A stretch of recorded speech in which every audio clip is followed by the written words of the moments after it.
बिस्मिल्लाहिर्रहमानिर्रहीम। अस्सलाम वालेकुम। मैं हूँ हसन शाम, एक बहुत ही अहम वीलॉग के साथ।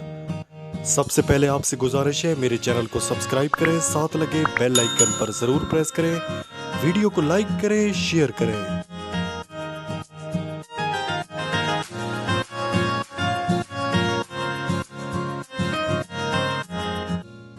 कल एशिया कप के फाइनल में श्रीलंका ने पाकिस्तान को शिकस्त देकर एशिया कप जीत लिया। पाकिस्तान के कप्तान बाबर आजम एशिया कप के किसी मैच में भी कारकर्दगी ना दिखा सके। हालांकि वो इस वक्त दुनिया के नंबर 1 बल्लेबाज समझे जाते हैं, मगर हैरत इस बात की है कि बाबर आजम ने किसी मैच में भी जिम्मेदारी का मुजाहरा नहीं किया, जिस पर क्रिकेट शायकीन में शदीद गमो गुस्सा पाया जा रहा है। पाकिस्तान का मिडल ऑर्डर पूरे टूर्नामेंट में बुरी तरह नाकाम रहा। बैटिंग, बॉलिंग और फील्डिंग तीनों शोबों में पाकिस्तान अच्छी कारकर्दगी ना दिखा सका। हालांकि पाकिस्तान श्रीलंका से बेहतर टीम थी, मगर इसके बावजूद भी श्रीलंका ने 2 लगातार मैचेस में पाकिस्तान को शिकस्त से दो-चार किया। इमरान खान के दौरे हुकूमत में क्रिकेट चेयरमैन का ओहदा पहले एहसान मानी को दिया गया था। एहसान मानी 2003 से 2006 तक आईसीसी के प्रेसिडेंट भी रह चुके हैं। एहसान मानी के बाद चेयरमैन क्रिकेट बोर्ड का ओहदा पहली बार किसी क्रिकेटर को दिया गया। साबिक वजीर आजम इमरान खान ने इस ओहदे के लिए साबिक टेस्ट क्रिकेटर और कमेंटेटर रमीज राजा को सिलेक्ट किया। रमीज राजा वर्ल्ड कप 1992 की फातेह टीम का हिस्सा भी थे। रमीज राजा ने 1983 से लेकर 1997 तक क्रिकेट खेली।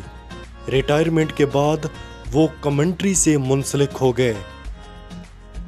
इमरान खान क्योंकि खुद क्रिकेटर थे, इसीलिए उन्होंने इस ओहदे के लिए एक क्रिकेटर को मुंतखब किया, वरना पाकिस्तान की तारीख में ये ओहदा कभी किसी क्रिकेटर को नहीं मिला था।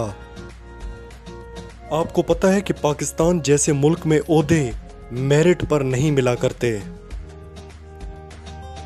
9 अप्रैल की रात इमरान खान को इक़्तिदार से हटा दिया जाता है। इमरान खान के दौर में जो लोग भी बड़े ओहदों पर फाइज थे, उन्हें हटा दिया गया। अब चेयरमैन क्रिकेट बोर्ड रमीज राजा को हटाने की प्लानिंग तैयार कर ली गई है। रमीज राजा का नंबर काफ़ी देर से लगा हुआ था, मगर एशिया कप के इवेंट तक इसे पेंडिंग में रख दिया गया।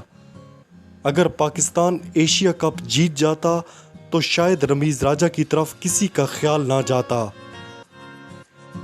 एशिया कप हारने के फौरन बाद ही रमीज राजा को ओहदे से हटाने की करारदाद पंजाब असेंबली में पेश कर दी गई।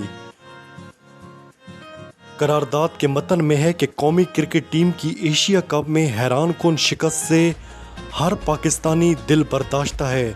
कौमी टीम में हिकमत अमली, बेहतर ट्रेनिंग और मैनेजमेंट का शदीद फुकदान है।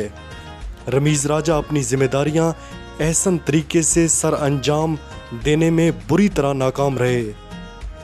अब लोग सोशल मीडिया पर सवाल उठा रहे हैं कि बाबर आजम की कारकर्दगी अचानक ख़राब कैसे हो गई, जब मोहम्मद नवाज पूरे एशिया कप में अच्छी बॉलिंग करा रहा था तो उसे फाइनल में सिर्फ 1 ओवर क्यों दिया गया।